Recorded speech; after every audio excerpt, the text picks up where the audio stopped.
نحمده ونصلي على رسوله الكريم اعوذ باللہ من الشیطان الرجیم بسم اللہ الرحمن الرحیم۔ میرے پیارے بھائیوں، بزرگوں، دوستوں، پیاری بہنوں، السلام علیکم ورحمۃ اللہ وبرکاتہ۔ حضرت محمد صلی اللہ علیہ وآلہ وسلم کا پاک ارشاد ہے کہ ایک شخص ایک جنگل میں تھا، اس نے ایک بادل میں سے یہ آواز سنی کہ فلاں شخص کے باغ کو پانی دے دو۔ اس آواز کے بعد فوراً وہ بادل ایک طرف چلا اور ایک پتھریلی زمین میں خوب پانی برسا، اور وہ سارا پانی ایک نالے میں جمع ہو کر چلنے لگا۔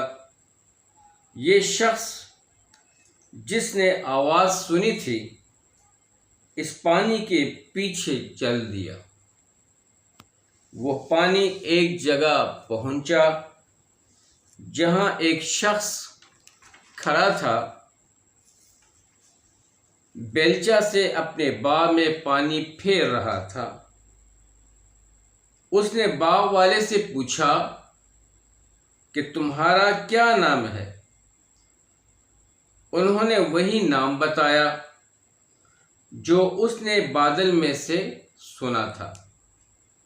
پھر باغ والے نے اس سے پوچھا کہ تم نے میرا نام کیوں دریافت کیا ہے؟ اس نے کہا، میں نے اس بادل میں جس کا پانی آ رہا ہے یہ آواز سنی تھی کہ فلاں شخص کے باغ کو پانی دو، اور تمہارا نام بادل میں سنا تھا۔ تم اس باغ میں کیا کام ایسا کرتے ہو جس کی وجہ سے بادل کو یہ حکم ہوا کہ اس کے باغ کو پانی دے دو؟ باغ والے نے کہا کہ جب تم نے یہ سب کہا تو مجھے بھی کہنا پڑا۔ میں اس کے اندر جو کچھ پیدا ہوتا ہے اس کو دیکھتا ہوں اور اس کے 3 حصے کرتا ہوں۔ ایک حصہ یعنی تہائی تو فوراً اللہ کے راستے میں صدقہ کر دیتا ہوں، سبحان اللہ، اور 1 تہائی میں اور میرے اہل و عیال کھاتے ہیں، اور 1 تہائی اسی باغ کی ضروریات میں لگا دیتا ہوں۔ کس قدر برکت ہے اللہ کے نام پر صرف 1 تہائی آمدنی کے خرچ کرنے کی، کہ وہ غیب سے ان کے باغ کی پرورش کے سامان ہوتے ہیں۔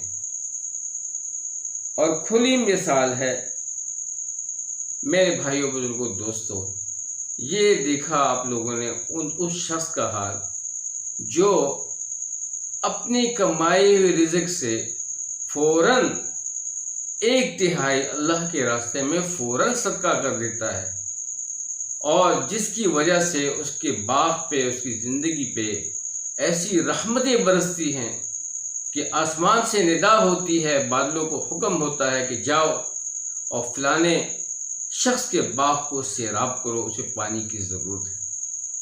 میرے بھائیوں، بزرگوں، دوستوں، آج ہم لوگ بھی اپنے گریبان میں جھانک لیں کہ اللہ کے دیے ہوئے مال میں سے کتنا مال اللہ کے راستے میں ہم لوگ خرچ کرتے ہیں۔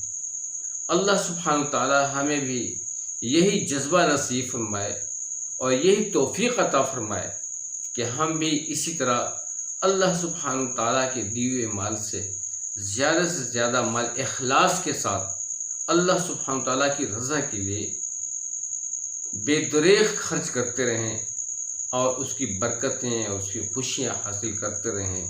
یہ صدقات جو ہیں یہ آفات، بلیات، مصیبتوں سے انسان کو چھٹکارا دیتی ہیں۔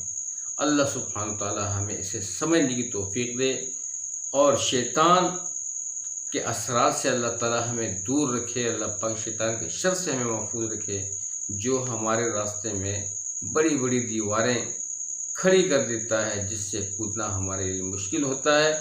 اللہ تعالی ہمیں اللہ کے راستے میں زیادہ سے زیادہ مال دینے کی طاقت اور توفیق عطا فرمائے۔ جزاکم اللہ خیر۔ السلام علیکم ورحمۃ اللہ وبرکاتہ۔